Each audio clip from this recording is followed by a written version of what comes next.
Some of you told me my politics framework only works for feudal politics. I do get it, but it isn't. And let me prove it to you. Here's a merchant republic. No king, no bloodlines, just wealthy trading houses funding smear campaigns against each other. Here's the tribal confederation. There's no throne, no council chamber, no written law. It's just chiefs, reputation, and the slow collapse of consensus. So two completely different systems, two completely different surfaces. But the same machine is underneath. By the end of this, you'll have one tool that builds the conflict engine under any political system you want to run. It doesn't matter how exotic, doesn't matter how far from feudalism it is. The skeleton is always the same. So we're not going to survey every political system in fantasy. That would take forever and honestly be quite boring. Instead, we're going to strip politics down to its skeleton and find the thing that's actually doing the work underneath all of it. Then we're going to put two very different systems on that skeleton, a republic and a tribal confederation. First we get the foundation straight, and then we stress test it. The chapters and the timestamps are in the description if you want to jump around, and also make sure to grab the free worksheet from my website. Let's dive in. Here's the question every political system in history has been trying to answer. It is not who's in charge, not what are the laws. The real question is this: who controls what, and why does everyone else accept it?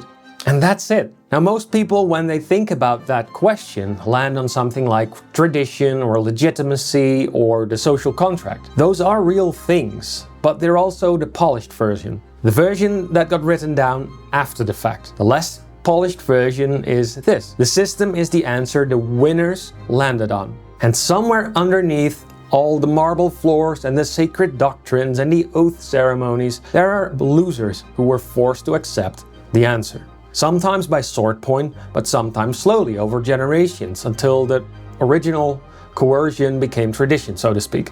But it started somewhere. Someone won, someone lost. And the system is what the winners built to make sure it stays that way. Which means every political system, no matter how civilized and no matter how legitimate it looks on paper, is ultimately backed by the same thing: violence, or the credible threat of it. A republic protects its council seats with laws, and the laws are enforced by guards, and the guards answer to someone.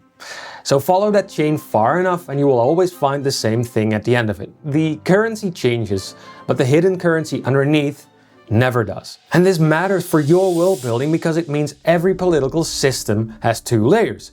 The visible layer, the thing people say they fight over, like votes, lands, reputation, but also the invisible layer. And that's the force that makes the visible layer stick. And when those two layers come apart, when the threat stops being credible, the whole system starts to shake. And that is the skeleton. And sitting on that skeleton in every single system without exception are power centers, groups, institutions, factions, or individuals with enough influence to actually move things. The crown, the guild council, the priesthood, the chiefs. The names change, but the function does not. So every system has them, and every system's conflict live between them. And the behavior running through it all, the wanting, the blocking, the maneuvering, the consequence that makes everything worse, that is the WOAC cycle. Want, obstacle, action, consequence. It is not a feudal tool. It's a human behavior tool. So a senator and a vassal lord are running the same software. They want things, something's in the way, and they do something about it.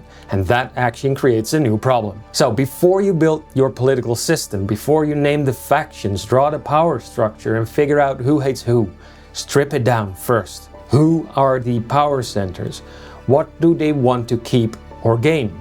And what is stopping them? And that is your conflict engine. The throne is just furniture. The system changes, but the human behavior underneath it never does. So let's do an example. The first system, a merchant republic. No king, no bloodlines. Power lives in a council of wealthy trading houses, and the way you win is by controlling enough seats to push your agenda through. On the surface, this looks nothing like feudalism. Different aesthetics entirely. Ledgers, trade routes, political marriages, but then you run the cycle. The aesthetic stops mattering completely. Take Venice, the Italian city-states, the Phoenician Council of Ten. They were essentially a political scandal machine. Families bought votes, funded smear campaigns, backed reform movements specifically to create chaos. And that is not to say they didn't believe in those reforms, but the chaos was useful to them. You could call it corruption, but you could also say it was the system working exactly as designed. The power centers here are the guilds, specifically the Silk Guild and the Iron Guild, both with seats on the council, both with enough wealth to move votes. The Silk Guild wants to dominate the council vote on a new trade route. That's the want. The obstacle is that the Iron Guild has already bought 2 swing votes, so the Silk Guild cannot win the count as it stands. So they fund a scandal. They take one Iron Guild councillor, find something in his past, something embarrassing, something that makes other houses nervous about being seen with him. The scandal lands and he loses credibility, so the vote shifts. And as a consequence, the Iron Guild does not fold. They back a reform movement, a genuine one, or close enough. A movement that argues the whole guild system is corrupt and needs to be dismantled, which, if it gains traction, threatens everyone's power, including the Silk Guild. The Silk Guild just created its own worst problem. Yeah, that. So there is no king in that cycle, there is no vassal. Power center isn't a throne, it's a council seat. But the conflict loop is identical to anything you would find in a feudal system.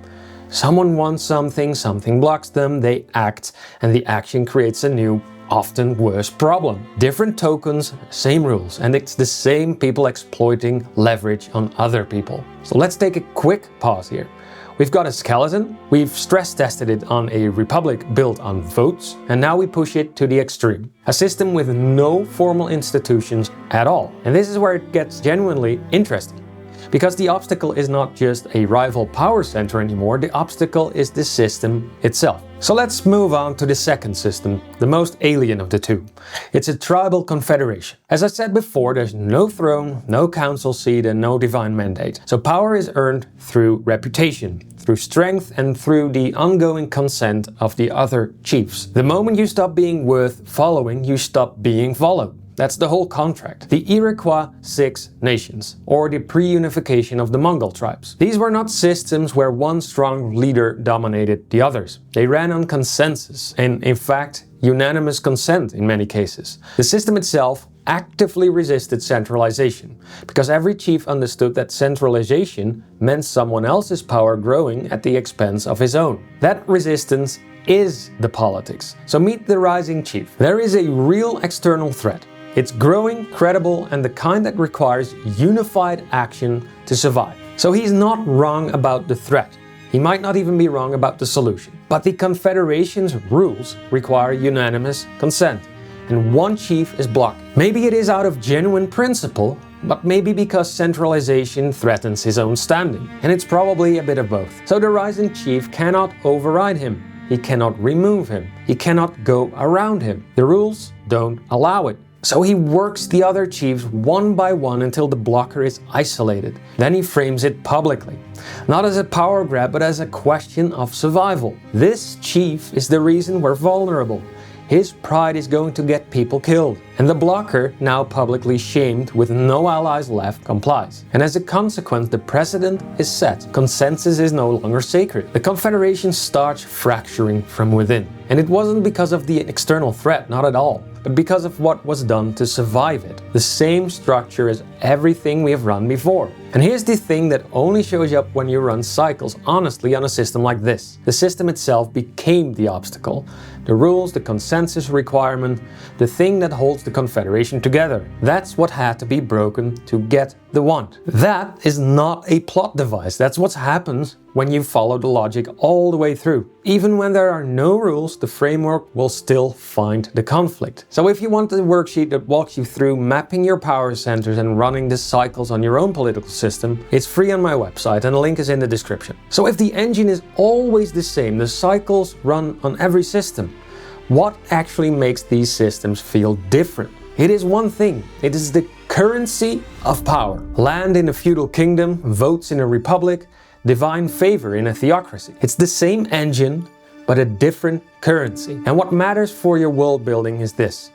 The currency doesn't just determine what people fight over, but it determines what power centers are made of and what the system is trying to protect. In a republic, the power centers are whoever controls the most wealth and the most votes. The whole structure exists to make sure they keep both. In a confederation, the power centers are the chiefs themselves. Their standing is their institution, which means attacking a chief's reputation isn't just personal, it is structural. And underneath all of this, underneath every visible currency, is the one we talked about at the start.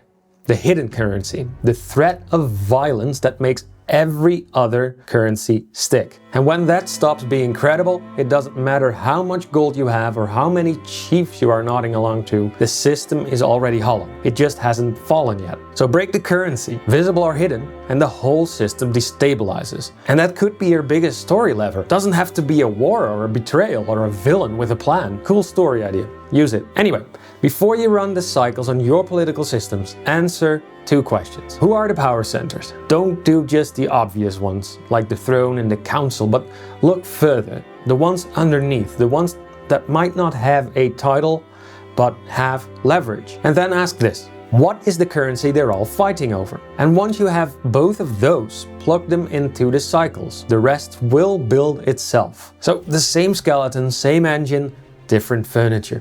That is the framework on any political system. We stripped it to its skeleton. We stress tested it on a republic built on votes, a confederation built on consensus, different power centers, different currencies, but the same hidden currency underneath all of them. Same human behavior, same framework. The throne is furniture and the council chamber is as well. What's underneath it, the power centers, the wanting, the blocking, the acting, the consequence, and the quiet threat that makes all of it stick, that is the part that never changes. So your one task is to identify the power centers, run your cycles, take the free worksheet that walks you through the whole process step by step. That would be your starting point. Everything else will follow. Good luck.